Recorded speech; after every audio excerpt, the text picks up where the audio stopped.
Okay, pahinga ko pa iyo. Oh. So, natin yan na series yan nga 2026 is to be mature in Christ. So, matataton team for 2026. Okay?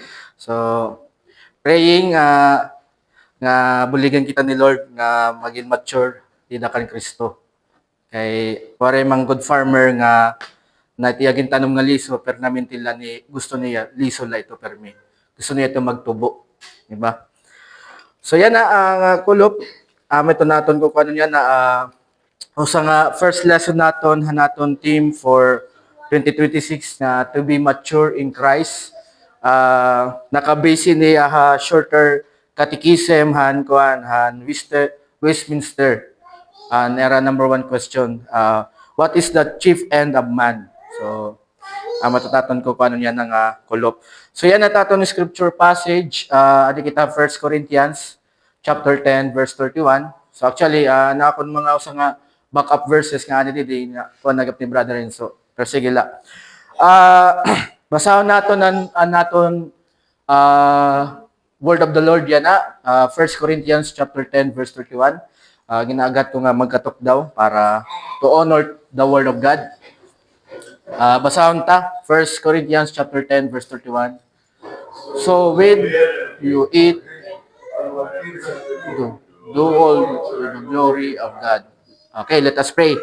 Dear Heavenly Father, salamat hining kulop, salamat hining mensahe. Buligan mo kami makaintindi yan ining mensahe nga mabuhat namon ani mo gusto ipasabot hining mensahe. Kan pasaylo kami namon mga sala kay tungod nga kada adlaw kami nakakabuhat ang sala. Yan nga kulop, ikaw ang angay makakarawat han glory and honor pinaagi kan Jesus, ginampon namon ni hangaran ni Jesus namon manunubos. Amen. Amen. Kalingkod kita. So yan na naton title taton yan nga kulop nga sermon, our ultimate purpose. So that is another word for the man's chief end, ultimate purpose naton. So yan na naton scripture passage from 1 Corinthians. So an niya, ang writer ni nga gingamit ni God is si Apostle Paul. Amin na niya writer. Tapos ginsurat ni Apostle Paul para han church Corinth. So time han 55 AD. So yan na ining Corinth is amin yan usan mga major city. So dako nga city han Roman Empire. Ito nga Corinth. So yan na ining church sa Corinth, brothers and sisters, may din ni mga problema gyap or issues na gin-address ni Apostle Paul. So ano san mga problema is concerning the believer's way of life, anira pagkinabuhi as believers, and then may dagyapon mga theological issues na gin-address ni Apostle Paul. So to na ini nga church in Corinth, gin-minister ni Apostle Paul within almost or more than 18 months. Mababasahan natin ng Book of Acts, chapter 18. So dito yan nag-minister Corinth. So yan na dito Corinth, ang church Corinth, ang ginhimo ni Apostle Paul, dito yan nagtutdoan halarom nga gospel. Okay, ang kahalarom, ang kahalapadan, ang gospel pag-intindi. So yan na, ang problema lang yan, paglakat na ni Apostle Paul Corinth, yung bayani ang church ng Corinth, imbis nga mag-mature hira, di hira naging matured. So to na may mga problema hanera way of living and then theological problem. So to nga niyan makikita naton ang mga kuan naton hanera mga problem nga ginagian. So yan para man naton scripture passage nga 1 Corinthians chapter 10 verse 31. Preceding context or previous na context or topic nga ginistoryahan, nagtikang hi Apostle Paul haniya letter hini nga Corinthians, nagpakilala hiya. Okay, kaupod niya pagpakilala niya ikasi fellow servant na Sosthenes. Okay? And then ni Apostle Paul gin-greet niya ang mga church, Corinth, and then naghatag yung pagpasalamat sa Diyos Amay tungod han gipakita ni God the Father nga grace toward the church in Corinth. So yan na, ginyak nang gihapon ni Apostle Paul ang mga believers sa Corinth na naka-receive yan report from close household. So sa gyapon ito nga believer he close. So yan na, dito niya report nga nabatian han household ni close, may ada dito division ha church, ha Corinth, nagkadaran division. And then may dagi hapon along with moral and ethical problems ha Corinth church. So ini na mga problem na nabatian ni Apostle Paul tikang mga tao ni close, iya ito gin-address, nag-respond hiya. So regarding gyapon ang marriage, divorce, and a special case for virgins, and then food offered to idols, explaining its problem and basic solution. So amo to gikuan niya mga pining 1 Corinthians kay kuan niya kuan niya ito nga may dahiya relasyon ha aton yan nga currently nga yan nga panahon as church. Ano nga problema han believer sa Corinth, may daghapon niya ito niya nga problema. So yan na gin-address gyapon ni Apostle Paul ani authority as apostle. So may damang gud mga tawo dito ha Corinth nga gisisiraan ni Apostle Paul aniya ministry, aniya pagiging apostle, aniya authority gin question. So niyan kikuanon naton tiya. And finally Apostle Paul han Corinthians naghatag hin conclusion. Okay, para han mga believers han Corinthians na which is ito aton magiging conclusion. So yan na naton scripture passage 1 Corinthians chapter 31 aniya ni context kaya ano na kaya kanidi Apostle Paul ha verse 31 nga whether you eat or drink. So makikita nato ng first word nga so is gipapakita ito didaan conclusion. Iya ni conclusion. So kaya ano nakahatag hi Apostle Paul hin sugadin nga conclusion. So para mabaroan naton kaya ano ya anon rason kaya ano ya nakahatag hin sugadin nga conclusion, kikitaon naton ang context hini nga conclusion. Ano ban giniistoryahan hini nga bersikulo or verse. So yan ang mababasahan natin ito ha. Magtitigang ito ha verse 23.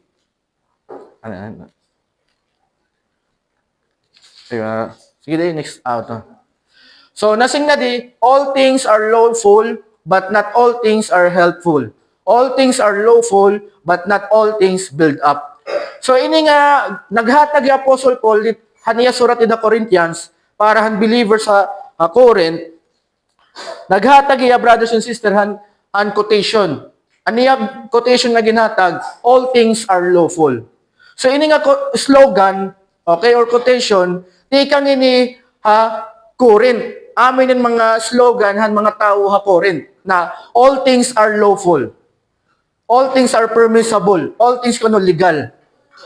Amo to era slogan dito ha Corinth. Pero amo to nasing nilat ni Apostle Paul, but not all things are helpful. And then ginotro pa niya, all things are lawful, but not all things build up.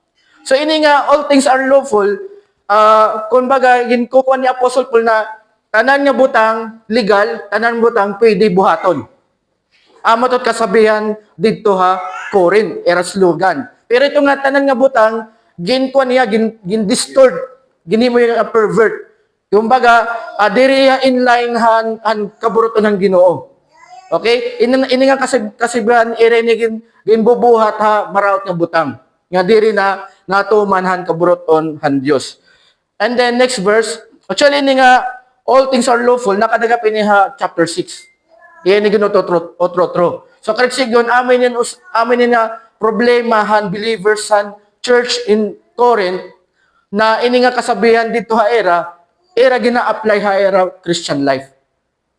Diba may mga philosophy nga mo pay pamation o na naton nga tama pero dapat itaton nababatian ng mga kasabihan, slogan or philosophy kinanglan naton kita na inline ba tiya scripture. Dapat kuan niya ito na nakabase ha Biblia. Okay? Kasi yan nga panahon, dami yan at mga earthly wisdom. Dami yan ang mga kasabihan na nai-entice kita. Diba na-amaze kita, wow, mo pa man yakan. Pero dapat, naton nababatian ng mga slogan o kasabihan, dapat itiya, itaton naon, dapat nakabase tiya ha Biblia. Okay? So, ito na, yan ang slogan niya, sikat dito ha, Corinth, ini nga, all things are lawful. And then next verse, anong karisigon ni Apostle Paul nga, but not all things are helpful. So, ano gusto ni Apostle Paul, church han Corinth na unahon nera, ang nakakabulig, ang nakaka-build up. Ito nga, tanan nga butang, legal, tanan nga butang, pwede mo buhaton. Di ba? Bisan ano nga butang, pwede mo buhaton, you are free. Okay, bisan man ito illegal. Pero dapat at imong freedom, bubuhaton mo nga nakaka-help, nga nakaka-build up. So, hindi mo freedom na may ada kaya nga tanan nga mo butang, kailangan ito bubuhaton, nakakabulig, nga nakaka-build up. So, paano ito So, next verse na singa di nga, let no one seek his own good, but the good of his neighbor. Okay? Eat whatever is sold in the meat market without raising any question on the ground of conscience. So yan for example, ini ano sa nga kasabihan na ato ha Corinth nga slogan nga sikat, bisan ano nga butang kakauno namon. Pwede ka kumaon lechon, pwede ka kumaon hintaguto, paniki. Oo, pwede tiya, wala tiya problema. Pero kailangan habang nakaon ka, ano mo intention, kikita ni mo kaupayan para ni mo neighbor. So diyan makuan kita, mahalaran kita. And then inigap nga verse, nagpapahibaro aton nga nasa nga di, eat whatever is sold in the meat market. 'Di ba may mga denomination yan na, like for example, sa Badista, Muslim, bawal kumaon ng baboy, kaya nakakahugaw ito Pero ini nga bersikulo, eat whatever is sold. Okay? Bisan baboy, bisan lechon, diri ka siguro na kumaon kan lechon, kumaon kan baboy, atubangan ng Diyos, nagiging unrighteous ka. Diri ka siya't basihan. Di ba? Ang sugo dito sa Old Testament, di ba nasing dito Old Testament, bawal kumaon ng baboy. Ito nga sugo, waray na ito yan New Testament. Ang obsolete na, nag-vanish na dito Old Testament is the sacrifice, animal sacrifice, and then ceremonial law. Di rin na natin ito kailangan buhaton. Pero ang natin labubuhaton from Old Testament is the moral law. Ginbubuhat natin ang moral law, not to be justified, not to be saved, but ito natin i-work out, and natin as being justified and being saved in Christ. Amen? So, ito nga, eat whatever is sold. Itong sugo ni Apostle Paul in the meat market without raising any question on the ground of conscience. If one of the unbelievers invites you to dinner and you are disposed to go, so may unbelievers na ginbate mo, kumaon, and then inanglan mo kumanto, eat.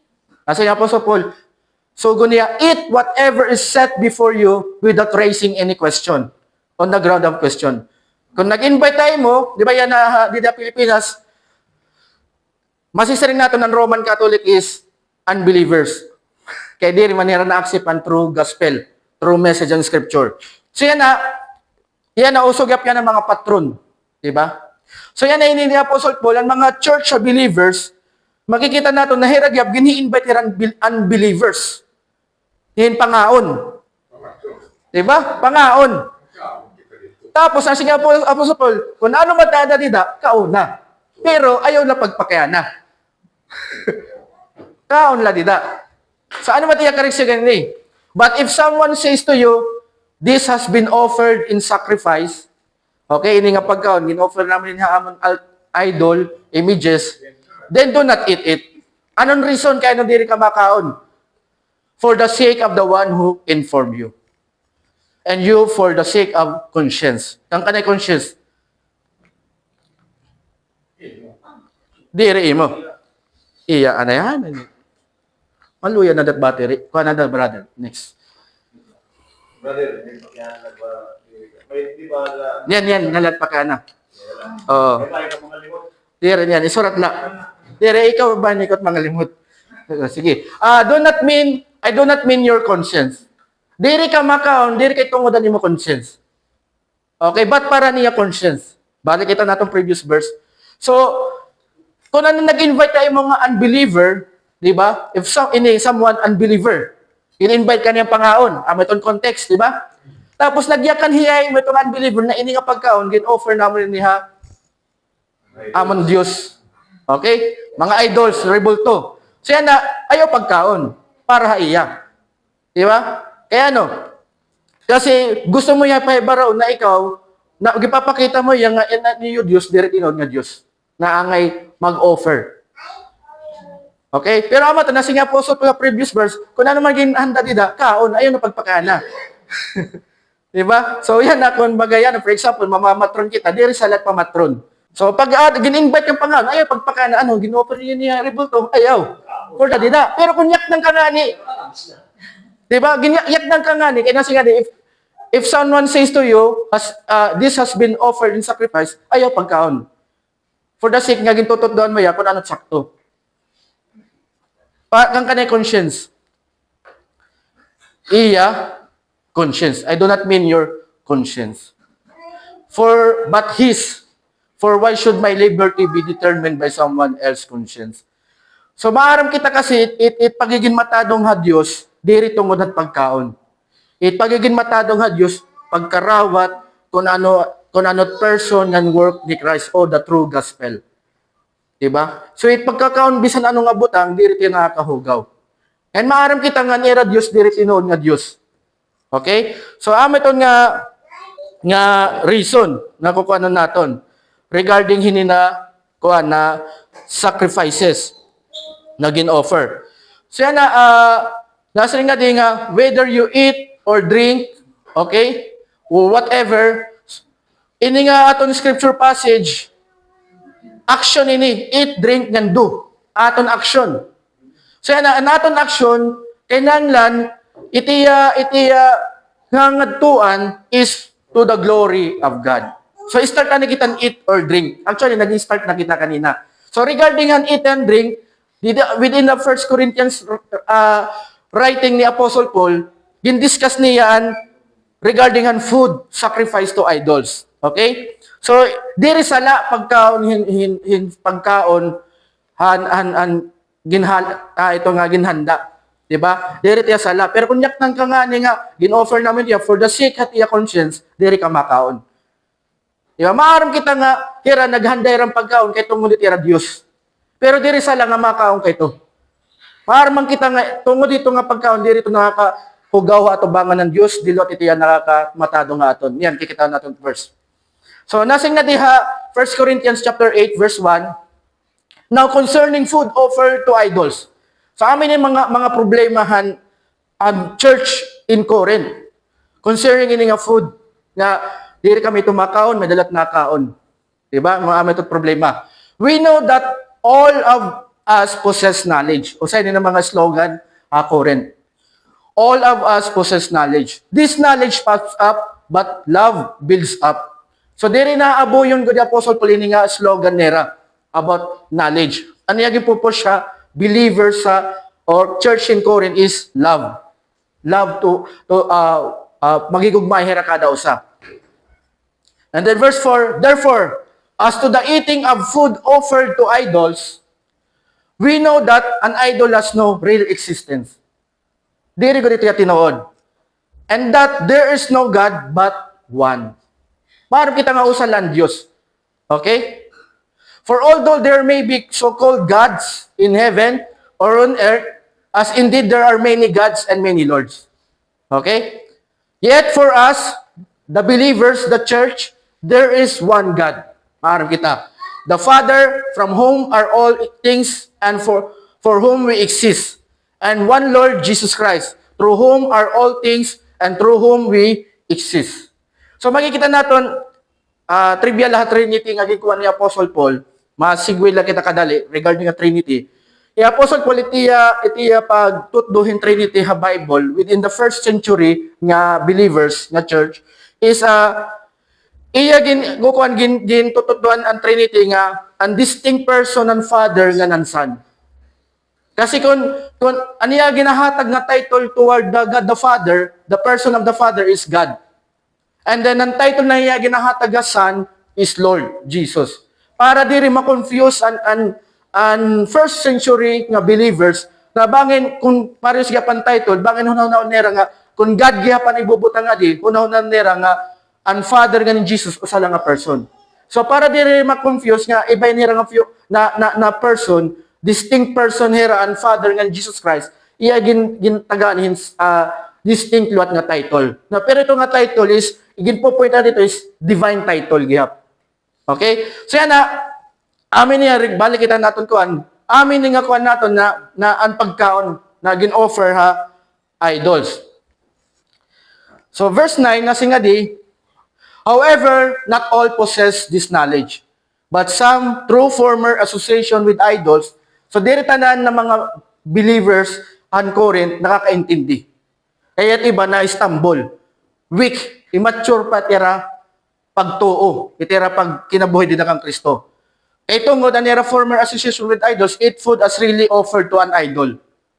Okay? And their conscience being weak is defiled. Maluya man. So ako, may dito time nga tungod nga, may dako bagay mga kamo, may mga kilala ka mga Roman Catholic, di ba? Pag patron gina-invite. So ano na, di na ko nakaon, pero pagbasa ko niya, pag-study ko, nakaon ako. Kaya magutom. Pare kalot ikaw itong di ba? Ito nga wari ko partay karaon, tas gin-invite ako. So ako makadto ako kay tungod parahan pagkaon diri para tungod han iragin offer nga altar o ano nga Dios nga iragin kuan. Food will not condemn us to God. Ito nga pagkaon, diba, diri ito i-commend. O, diri condemn. Commend. Ito nga, makakarawatan praises kan God. Diri masingin God, uy, i-pull, diri nakakaon yung baboy, malilipay God. Diri ti asyat basihan it commend ni God tungod pagkaon. We are no worse if we do not eat. Diri kita maraot kung diri kita kumaon and we know better off if we do. So diri ito nakadepende pagkaon. Sanglit kung nato no sa nga brothers and sister, di ba? Nga nakitaan mo nga aadto patron nakaon ayo kay Istanbul. Kay diri may to basihan hit kuan hit pagiging matadong nga Dios tungod pagkaon. Amen. Amen. So mamatron na good. But take care that these rights of your, so may amay to mo right. Maaram ka nga ini ang pagkaon, diri ni asya rason na masisave ka. Diri latin ni asya rason na may nga to ka impyerno. Tama di ba? Diri to dito nga pagkaon na magiging more righteous ka, magiging mature ka in Christ. Ay, mature na ako kang Christ, diri na kumakaon lechon.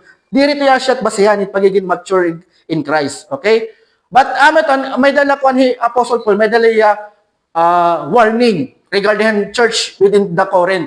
But take care that this right of yours does not somehow become a stumbling block to the weak. Kung maaram ka may diri pa matured nga Christian o aton bugto Ginoo, ayo pagkaon para diri may stumble. For the sake na diri may stumble na naton bugto Ginoo nga diri pa matured. Gets ba ya?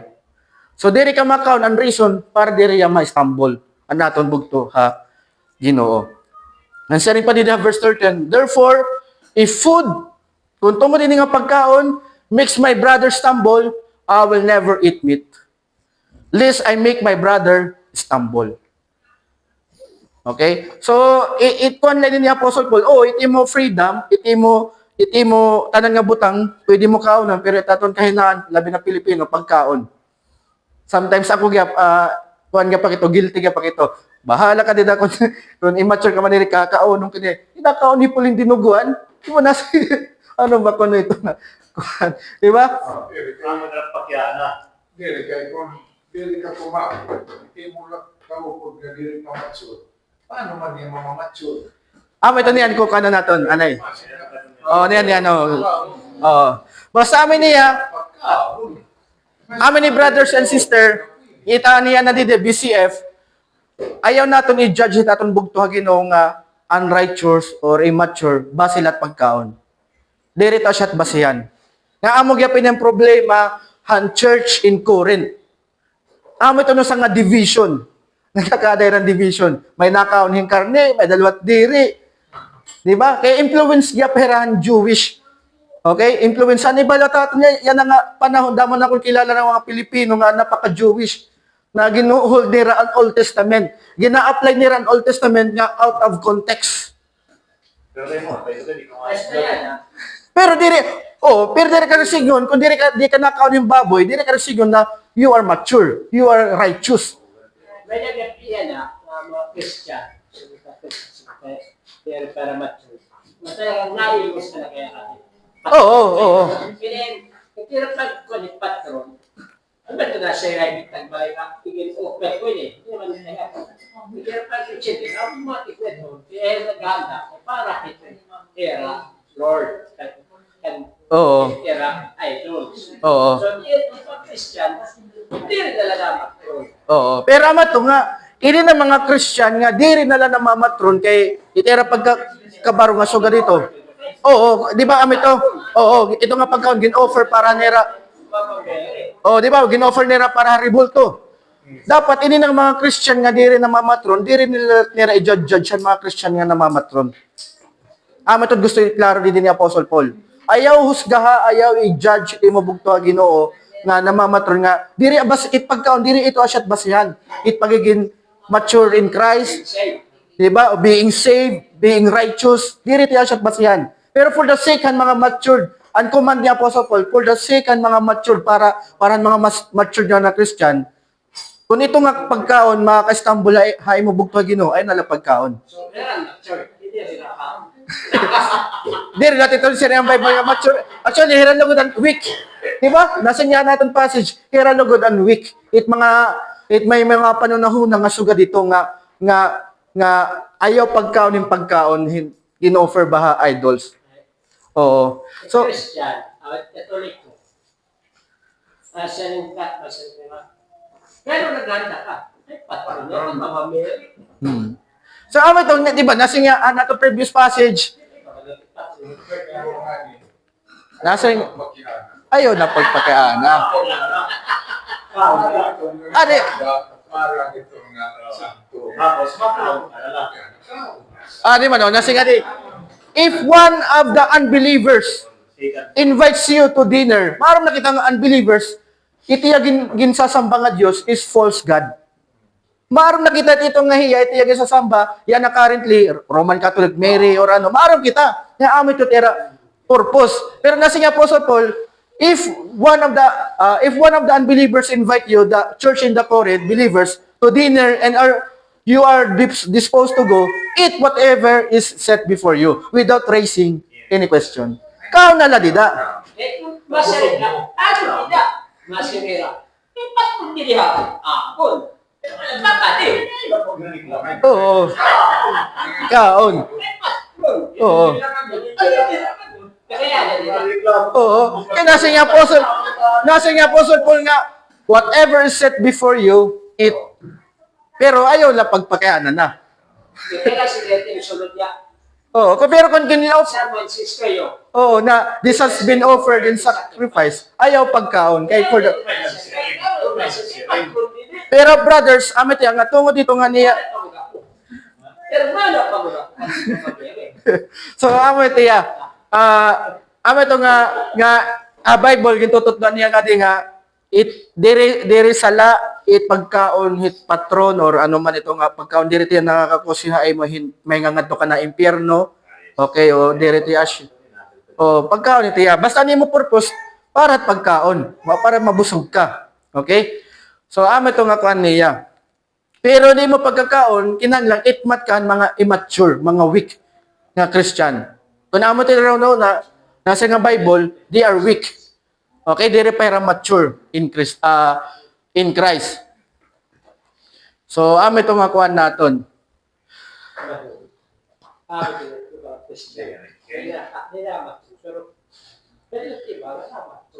Oo. Pagpatunay, hindi ganda. Dahil gamay na naman ito na busog pa muli. Kasi kaya, Diyos magbayad. Diyos magbayad. Yan ko kanang tato, anet. Tapuson ka na di ha. O, tapuson ka na yan, may kita question and answer. May kita question and answer. Kaya naton passage kasi, amat tong ako anya. So, whatever you eat or drink and do all to the glory of God. So, may dito word nga eat and drink. So, ano sa nga nakakahatag in glory to God, diri ka nagsignon nga nakaon kang pagkaon nga gin-offer ha idols, diri ka nakaka-glorify kang God. Kay suga Bible kaon. Para ayo la pagpakyana. Pero iti mo pagkakaon, be aware nga kung may the immature, may the weak nga Christian, ayo na la pagkaon. Diri ka makaon for the glory of God. Okay? So yan, nasingyap ni Jesus Christ regarding ang pagkaon, Matthew chapter 15 to verse 11, it is not what goes into the mouth that defiles a person. But what comes out of the mouth, this defiles a person. Amit po rin. Oo. So, ito nga, pagkaon, diri tiya, it mo kinakaon, or ano man, okasyon, diri tiya at basihan, nga nagiging unrighteous ka, di ka nakakataging glory ha Ginoo. Pero for the sake ha naton bugto ha Ginoo nga diri mature pa, weak pa nera conscience, ayaw pagkaon para diri latira ma-stumble. Okay? So, ito ang command ha aton han Bible. Eat and drink nga to the glory of God. And another naging discuss pa ni Apostle Paul regarding eat and drink. So, sa diya po ng mga problema ha church in Corinth, parte pag-inom. So, amin na inyo sa. So, yan na, may na po nga problema dito ha Corinth, church in Corinth, regarding eat and drink. Okay? 1 Corinthians chapter 11, verse 20 to 21. When you come together, fellowship, Sunday service, or worship, it is not the Lord's Supper that you eat. For in eating, each one go ahead with his own meal, one goes hungry, another gets drunk.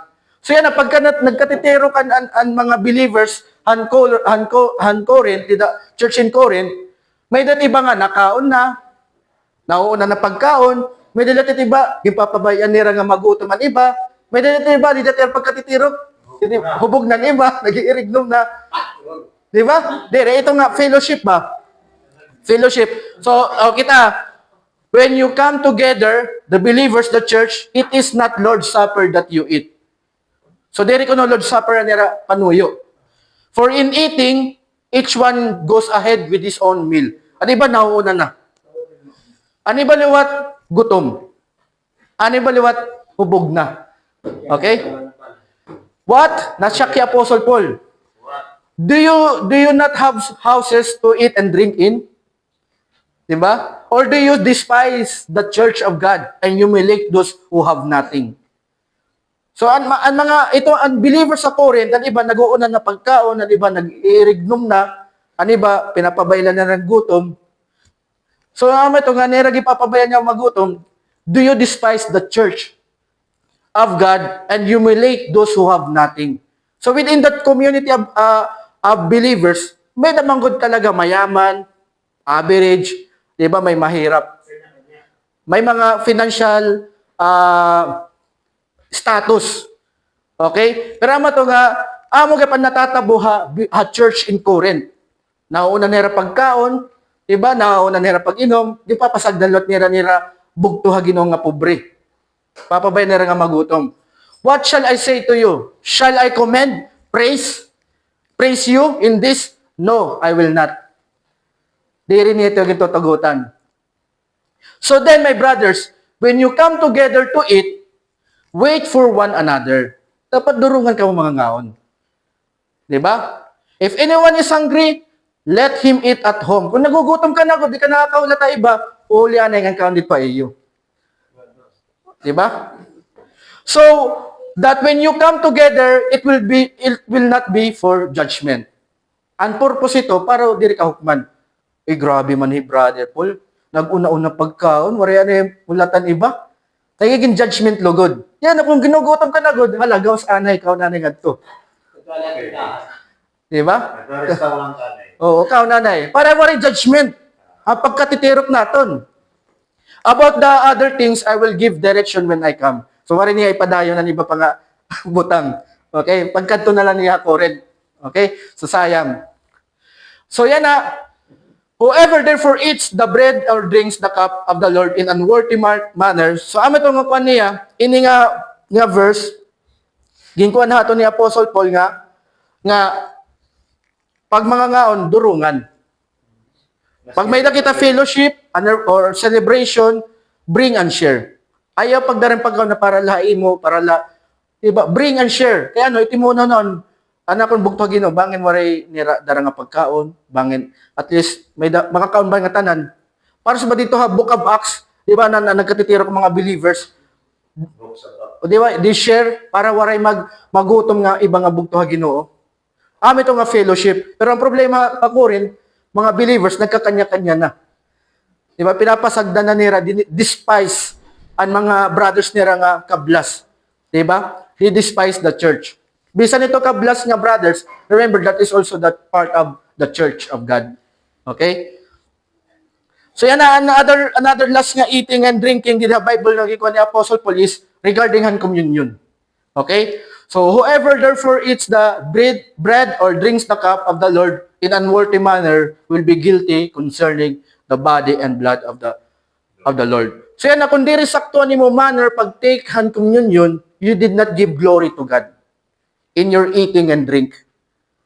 Okay? So yan na, kinanglan, saktuan ni mo manner when you take or partake the communion. Na ini, remembrance ni and sacrifices ni Christ, the gospel. Na you are being grateful. Na Lord, thank you nga imo lawas ang king kastigo diri. Ako, imo dugo ang nagtagas diri akong dugo. Diba? Para mapasaylo ako nga maging matadong atubangan ng Ginoo, ang atong Diyos. So, let a person examine himself regarding han pag-partake and communion, and so eat of the bread and drink the cup. For anyone who eats and drink without discerning the body, eats and drinks judgment on himself. So, amat ko kung ano naton, isa rin pa ni Apostle Paul, din sa conclusion, give no offense to Jews or to Greeks or to the church of God, just I try to please everyone in everything I do. Not seeking my own advantage, but that of many that may be saved. So, ito nga, in eating and drinking, itong mga command ni God na nakakahatag haiyahin glory. When you eat, di ba? Kung may weak nga brother nga diri pa ya nakakaintindi, di pa halarong, immature pa ya, ayaw pagkaon nito kung ma-stumble ya. In the manner gihapon paggadirihan mga believers, bring and share, ayaw kita pagtugot nga may bugto nato na Ginoo, bisan diri nato niya close, as believer, diba? We will go and help them. Mahatag kitang pagkaon na era. Okay? And then, regarding gihaponhan, communion. So, yan na ito, nakuha ni Apostle Paul, anatong scripture passage nga, na the Apostle Paul, gintawag niya ang church, Corinth niya, na to ensure all their actions were done for the glory of God. Because that is our ultimate purpose. So yan na, ang aton action dapat, both internal and external, as the church, must be done for the glory of God. Kaya among mangunit aton ultimate purpose. Okay? So ang aton first point nga we must believe that our primary purpose is to glorify God. Therefore, we must do all things for His glory through Christ. Okay? And then, ang aton scripture passage, labot lang nga, you eat or drink whatever you doing. So, aside lang ng eating, an alternative is doing. So ano ba mga doing na ginkukuan din ni Apostle Paul, ginhatag yan instruction na nakakahatag in glory to God or nakaka-glorify God. Diri tanan nga doing di 1 Corinthians itatakol naton ibala for the sake of time. Okay? So yan na glorify God o sa nga nakakahatag in glory to God is fleeing from sexual immorality.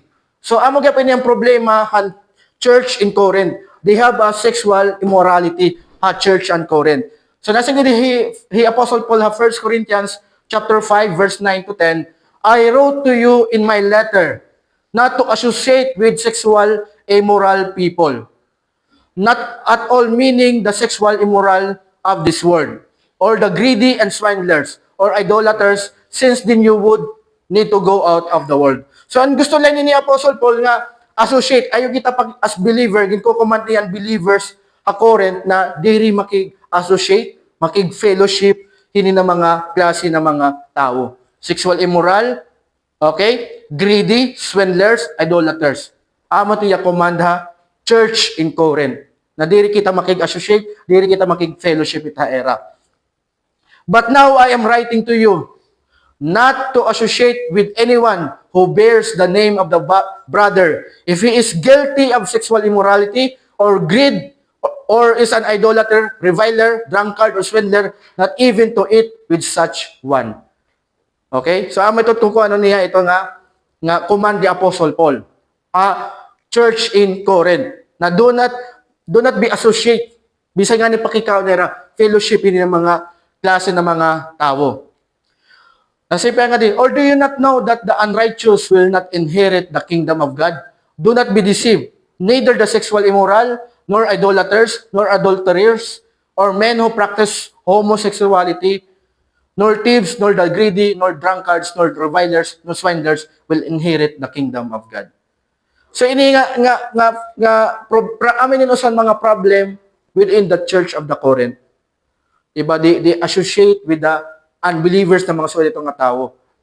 And then within the church, amin ito nga, ito ko, ginadap some the believers sa Corinth, may din ito sugad. Ini, tataga ni rin kuman. Kumbaga, pag-repent na kamo, ayaw na kamo ito pagsugad. Okay? Dito asyet, tinuod nga, fruit it pagiging true believer or children of God. And then, nasing dito ha, 1 Corinthians chapter 6, verse 11, and such were some of you, mga believers, but you were washed. Ginpahinamdam ni Apostle Paul, unbelievers sa Corinth, you were washed, you were sanctified, you were justified in the name of the Lord Jesus Christ and by the Spirit of our God. So dapat kinanglan na to, mag-iwas na, magpaharayon na, di rin na magbuhat ito ng butang. Kano, you are being justified na. Matadong ka na. Diba? You are now a children of God by Christ. So dito siya, it lifestyle, it action dapat, it pagiging anak ng Diyos. So ini gitataga niya Apostle Paul nagko-call to action ng mga ko kaniyan believers sa Corinth na magrepent. Diba? Magrepent kamo. Kay dito sakto tiyo inihimo. Sa amin to na regarding ito ha, sexual immorality, homosexuality and adultery. So, nasing panidihian, reason, do you not know that your bodies are members of Christ? Kaya ano ginpapapfli ni Apostle Paul ang mga believers sa Corinth, sexual immorality, kay tungod na naton lawas, parte ni kan Kristo. Okay? Shall I then take the members of Christ and make them members of prostitute? Never. So nadiri gikukuman ni Apostle Paul ang believers sa Corinth nga ayaw ka mo pagkuha ng sexual immorality kay tiyo lawas kausa ito ha kan Kristo. Ngayon ang kausa ni Hesus Kristo diri dapat memberhan prostitute. Di ba? Never. So amo to niya reason na ayaw ka mo pagkuhan sexual immorality. Na diri to asyat lifestyle it kanan believers. And then, nasing verse 18 to 19, flee from sexual immorality. Every other sin a person commit is outside the body. But sexual immoral person sins against his own body. So, iti mo pag-commit han sexual immorality, nakakasala iti mo lawas. That's why, yan na didihatakloban ang naton HIV cases na hataas, paspasan pagataas. Diba? So tungo dito nga rampat ng gyapon yan ang sexual immorality didiha aton syudad han Tacloban. Bisan ti kang kabataan, high school may na nagyapon mga student. Diba? So nakakasalalera imo kalugaringon lawas. That's why amo to nga ang command ni Apostle Paul, flee from sexual immorality. Okay? Flee. So amo to nagkuan ni 1 Corinthians nagkuan ni Apostle Paul na regarding han mga single or widow, diba nga kung waray ka control hay mo lawas pag-asawa. Pero kung may control ka para sa Apostle Paul, remain single kay makaka-focus ka kung ano bubuhaton mo para Ginoo. So amo tot ko kuno niya. Verse 19, or do you not know that your body is a temple of the Holy Spirit within you, whom you have from God? You are not your own. So, ama ito dawan mga reason na ginhatag ni Apostle Paul, kaya ano kita kinahanglan mag-flee sexual immorality. Number 1, nakakasalito aton lawas. Ikadua, we are the temple of the Holy Spirit. Temple nga ni, Bible temple is, lugar itohin, sambahan. Diba? Ama ito't lugar kung nahin nagdadayaw ang mga believers para sa Diyos.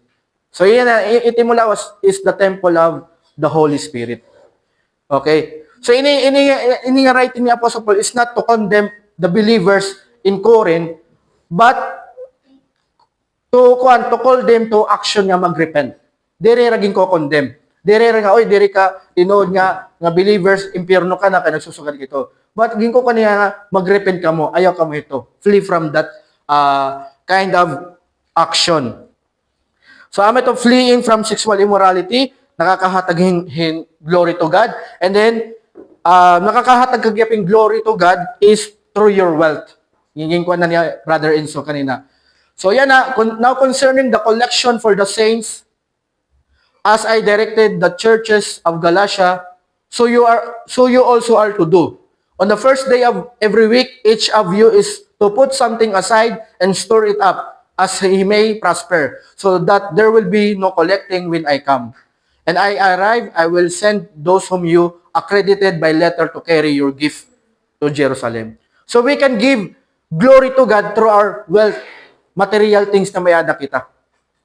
Okay, so itong guwan ni Apostle Paul ha Corinthians. Okay? Kung ano niya nga itiyo ginahatag ng mga material nga butang, nakakahatag ito pag-glorify ha Diyos. Yan, gin-address gap ni Apostle Paul regarding ang mga slander ha iya ni authority being apostle. Nakakahatag kita ng glory to God, nakaka-glorify kita kan God by not thinking malice to the servant of God in helping them through material things. So as Apostle Paul nga, believers ng Corinth, nagkukuha yan mga gift. Okay? Mga offerhan mga taga-believers in Corinthians, so ang ibang tao, ginsisiraan na hiya. Okay? Nasa nga didi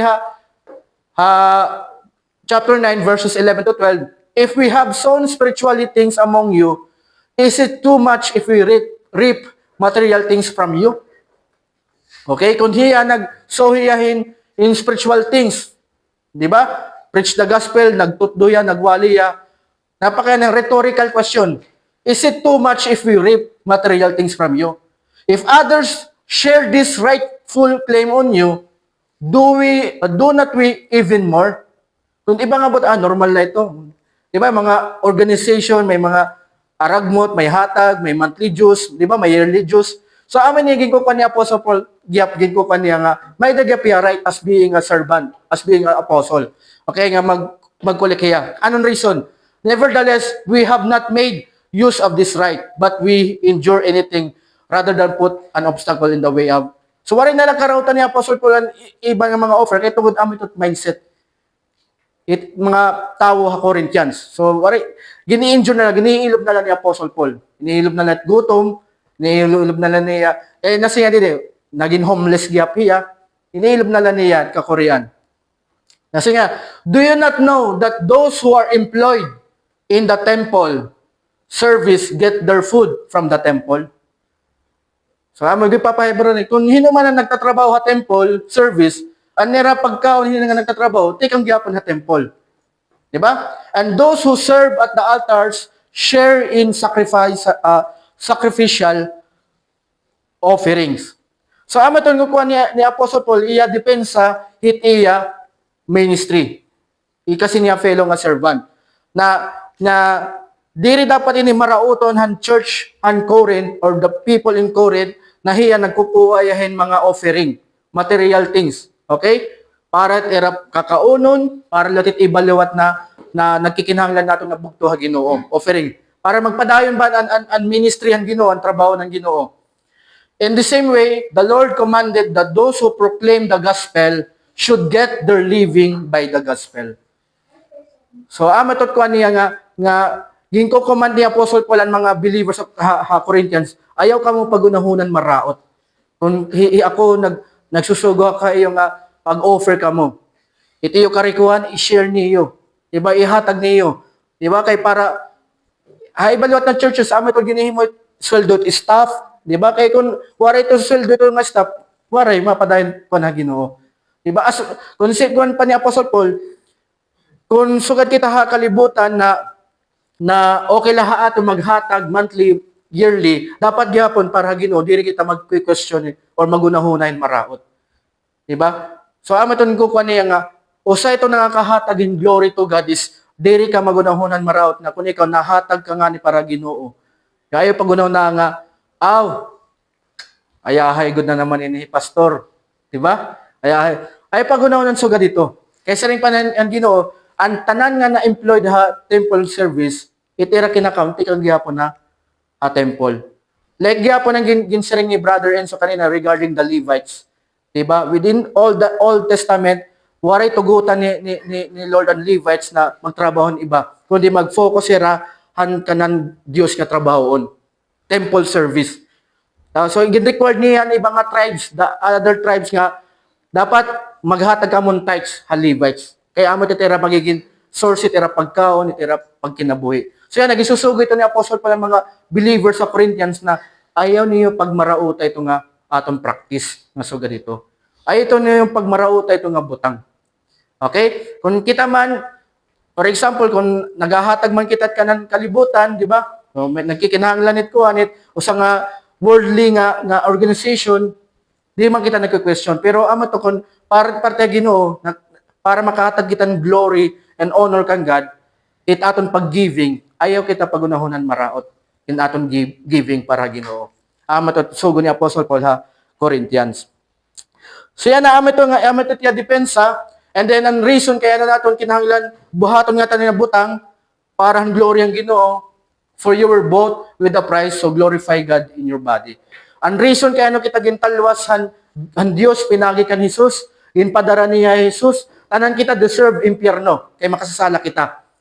Pero nagkaada kita ng salvation, kay tungod nga gintalwas kita ang Dios pinagi kan Jesus Christ. Namatahiya, nabannahoy yan, nalingkod yan na ang tuon naton Dios amay. So, ameton reason, ang reason kaya no kita gin-save is to glorify God. Okay? So, amay gyapon nito meaning han message han Westminster Shorter Catechism number 1. The chief ends of man, di ba? Man's chief end is to glorify God and to enjoy Him forever. So, ito brothers and sisters, so glorify God by being mature in Christ. So, amo gyap na nagsugod gyapon ni Apostle Paul na i-glorify God, being matured. Brothers, do not be children in your thinking. Ano mga thinking? Ito, no, sa nga, lately natin gin-discuss and regarding ang pag-collect ni Apostle Paul na offering. Be matured, ayaw pag-unaw na ito nga maraot. Flee from sexual immorality. Regarding natin eat and drinking. Diba? Ayaw pag-unaw na nga, mo, bugtagin mo, nakitan mo na mamatron. Masing ka nga, diri pa believer. Diri tinod nga believer. Ayaw judge sa ganito. Kaya diri to, asyat basihan it, pagiging mature or pagiging righteous. Do not be children in your thinking, be infants in evil, but in your thinking, be mature. And then, nasa nga didi, command ni Apostle Paul, conclusion niya, ha Corinthians, sa believers in Corinth, be watchful, stand firm in the faith, act like men. Act like men. Be matured in faith. Act. Be strong. Let all that you do be done in love. Kung ano man aton ginihimo, nag-o-offer ka, do it with love. Okay? Kung ano man ginihimo service sa Ginoo, do it with love. Amat kuan naton. So yan ang naton big idea, hining aton sermon niya nga kulop. We must believe that our ultimate purpose is to glorify God through Christ. And that doing all things for His glory is the sign of maturity in Christ. So, kung imo nahuna, kung imo mindset, dalaga dito mo panahuna, tanan na kunihimon para glory ni God, sign na ito nga you are matured in Christ. Okay? So, ito, our ultimate purpose is to glorify God. So, amaton mensahe na haton han Dios. Ang aton main purpose, ultimate purpose is to glorify God. So, yan na, in short, ang aton discussion, an instruction ni Apostle Paul toward the believers in Corinth. Okay? Ang main idea talaga nga to, live a holy life. Living a holy life is giving glory to God and honor. Okay? So, amatot ko na aton han Diyos. Kung gusto pa niya mabaruan ibang pang instruction, how we glorify God, basahan niyo 1 Corinthians. So, damo dito mga instruction ni Apostle Paul. So, let us pray. Dear Heavenly Father, thank you for the grace of God in Christ. Thank you for the mercy. And thank you for the great love that you have given to us in Christ. I pray, Father, na ikaw ang magbulig haamon kada adlaw, nga makahatag kaming glory. And marang kami, O Diyos, nga tao kami, na okay kami, adi pa kami makasasala nga lawas, nga hantay manamon pagsipyat, pakasala. I pray nga you give us conviction, lead us to repentance. And I pray, Father, that let the Holy Spirit magtrabaho amon, mag-renew amon mind every day, amon heart, amon desire. Let our desire nga may nga dahit imo command, may nga dahit imo word. And I pray nga na akong mga kabugtuan nga Ginoo nga as they go, I pray nga bless them, hira physically, para hiran mga sakit, tagaan mo protection, itira kada biyahe, itira kakadtuan. I pray nga padayon mera gamiton for your glory, for your honor, O God. And I pray nga ikaw padayon mag-guide amon itamon spiritual growth. Salamat han nga tanan na imong ginbuhat amon. Ginaampo namin ni hangaran ni Jesus. Amen. Amen.